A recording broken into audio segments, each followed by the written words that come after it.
Hello, my name is Phil and welcome back to the New Antioch report. In today's video I am continuing work on the New Antioch warband. With the Yeoman done, it's on to the elites and reinforcements. A lieutenant to lead the warband, 2 sniper priests, a shock trooper and an Ammo Monk Mercenary. The lieutenant is a must requirement, but the rest is a personal choice within your ducats. But list building is something I'll cover in a later video. I apologise again for some of the camera angles. I have now fixed the issues and in all videos to come they will not be there, but for now, let's crack on with painting. As always, I start off with the primer matte black by Army Painter all over, and then a zenithal of ghoul grey from Colourforge to lay down a good base and a subtle highlight. I start off with the fatigues, using the same recipe for all my New Antioch like I did with the Yeoman. I use a couple of coats of thinned 75 to 25 mix of Vallejo Model Air Olive Green to water to get that deeper green for the recesses, as well as a solid base for the drab layers to build up from.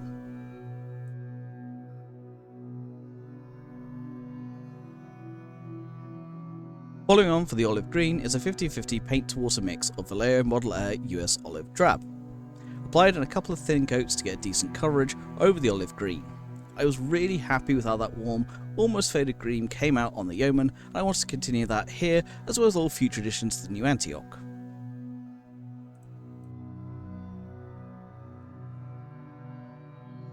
Onto the highlights, and it's the same as the Yeoman, using a 50-50 mix of the Model Air US Drab and Vallejo Model Color Japanese Uniform. This is dry brushed on to catch the raised areas, but leave the olive drab over most of the recesses and the olive green in the deepest recesses. Final layer for the fatigues is a 50-50 mix of the US Olive Drab and Vallejo Model Color Dark Sand. This is dry brushed much lighter onto the raised areas, covering less than the previous mix. This mist, like the previous mix, brightens up the green whilst maintaining that warmer yellow tone thanks to the dark sand rather than using white. After the fatigues, it's time to work on the leather. Compared to the Yeoman, there's a lot more leather with the cloaks and jackets. It provides that feeling of uniformity between them all in the warband, but it's also a practical hard-wearing material, and one that has been used both in real history and in fantasy to provide protection, so it feels like a natural choice. As with the Yeoman, I start off with a layer of Citadel Rhinox hide. I thin it down 50-50 with water and build it up over a couple of coats. It is important to get a solid base down with the Rhinox hide, as that reddish hue will come through the enamels and other layers to come. However, it's not just the leather that requires the Rhinox hide, but also the robes of the priests and the monk. The Rhinox hide will be mostly covered, but as the following layers are stippled on for texture, I wanted the brown to be the base rather than the black primer. The next colour for the leather alone is a scale 75 brown leather. It, like the Rhinox hide, has a red base, but it is slightly brighter. It is dry brushed onto the boots and accessories, as well as the highlights of the cloaks and jackets, but for the flatter areas it is stippled on. The stippling builds up more texture than dry brushing, which gives the finished effect a more natural worn look.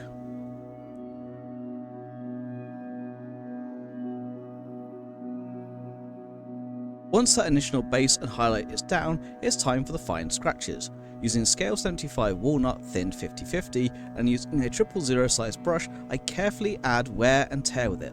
The walnut is a nice creamy leather that when used in horizontal lines down leading edges makes it appear as though the leather has been cracked, showing the untreated lower layers. Next onto the robe and cloak elements. Going over all the areas that I based Rhinox hide, which wasn't leather, I stippled on 2 thin coats of Dragon Fang, which I thinned down again 50-50 paint to water. I use a fairly heavy stipple on this coat to get as much coverage as possible, whilst still allowing some of the Rhinox hide to come through in the gaps.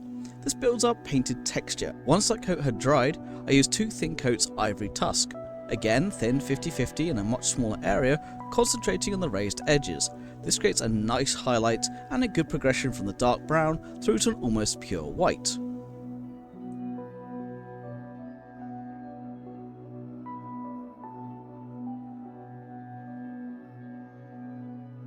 With all the cloth elements completed, it was onto the metallics. I used Citadel Technical Typhus Corrosion to begin with. This technical paint has a lovely grainy texture to it, which when you go over has the appearance, as the name suggests, of corroded metal. It's a simple way of building up a texture in interesting shapes on what could be quite flat areas.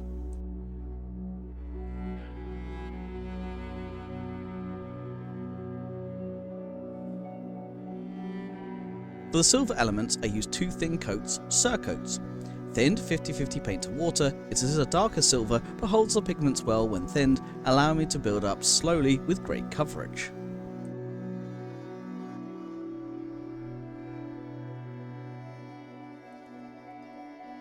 I take my time to make sure I get all the pieces of the armour and the weapons. The chainmail in particular in the Lieutenant requires a careful couple of coats so I don't have too much paint and obscure the detail, as it is quite small and easy to be too heavy-handed. I would recommend to shake thoroughly before use though, taking advantage of the agitator to make sure the pigments haven't settled in between uses.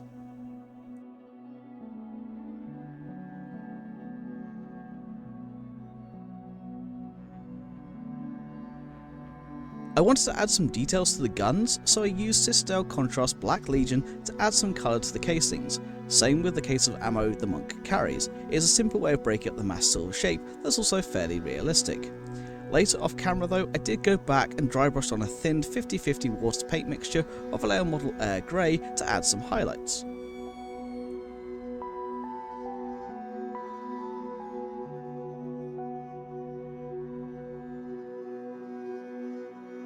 Moving on to the finer details, the gold was up first. I used Scale 75, Metal Alchemy, Peridot Alchemy. I thin this 50-50 with paint to water and apply it to the crosses, bullets and other bits and pieces. I love this colour. It is a more yellow gold colour and goes on really well, but it's important to make sure you don't over thin it on your palette to get a good consistency.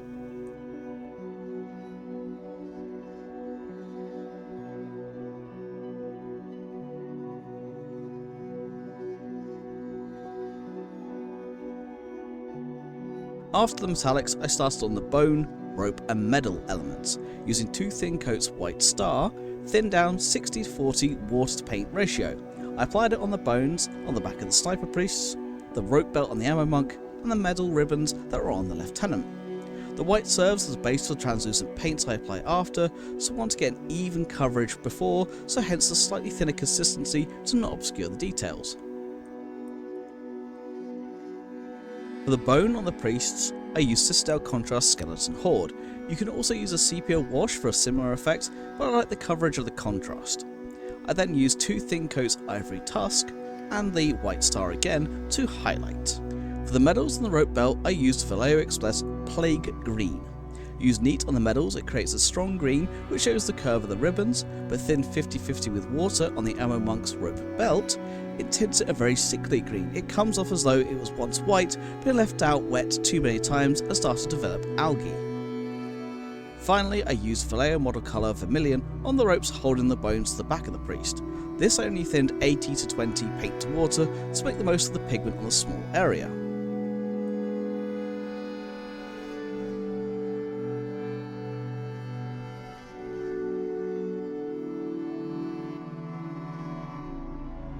With all the base colours and highlights down, is onto my favourite step, the weathering. Using AK Streaking Grime, I applied it all over, barring the areas that would be painted as flesh. Once applied, I left it to dry for 15 minutes while preparing the 2 metal dishes with white spirit and the cotton buds to be used for the reductive method. Using the cotton buds and old brushes, I removed 80% of the enamel effect, leaving it primarily in the recesses, but mainly as an all-over general filter. The enamel is still workable once it has been dried, so I used the old brushes to push the effect into my desired areas. Once I had the desired effect, I left it to dry for a good hour. Using enamel and white spirit will not affect the acrylics if they are fully dried, so you don't need to apply any varnish unless you want the enamel or oil to flow into any particular recesses, but do make sure the acrylic is fully dry before the application. I did have to go back and use the Scale 75 brown leather and Circuit silver to add back some highlights where the grime was a little heavier than I would have liked. I wanted to bring back some of the brightness to the highlights. Flesh was up next, and compared to the Yeoman, I wanted to try something slightly different. I liked the colour palette I had achieved, but the look wasn't quite right. So I started off with Vallejo Model Colour Deck Tan, like with the Yeoman, thin 50-50 and applied in a couple of thin coats.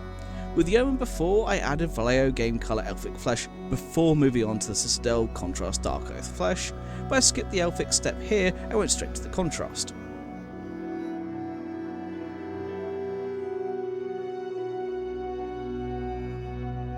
With the Yeoman, I thinned it down with water to create a wash rather than a full contrast effect, whereas this time I chose to use it neat to darken the shadows a bit more, along with not using the elfic flesh in the underlayer. It created a darker skin tone to highlight from, which I was happier with.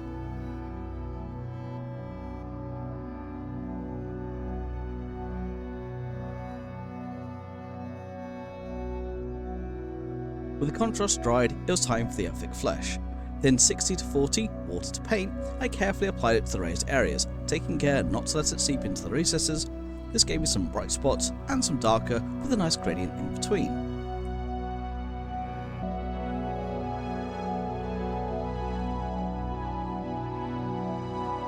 To unify it all and give the flesh a more natural warm look, I used Villainy Ink's Carrion Crimson. This enamel ink has some particulates in it and creates a nice filter all over the flesh, making those gradients more seamless and the highlights just brought down in line with a slight pinkish hue.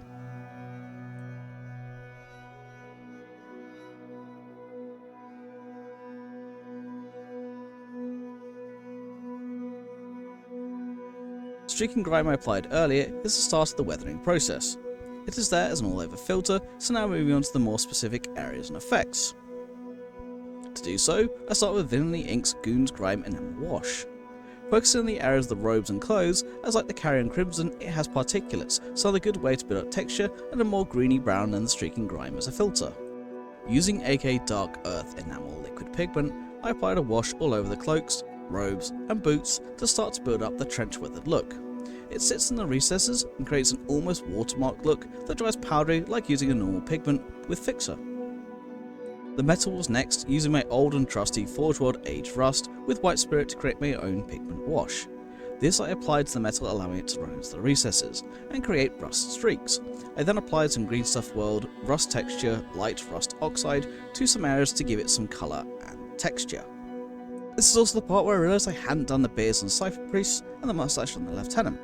So I painted those with a 50-50 paint to water thinned mix of Vallejo Model Colour Grey, and then highlighted with the same amount of thinning Vallejo Model Medium Grey, and finally a unifying wash of Vallejo Model Wash Black.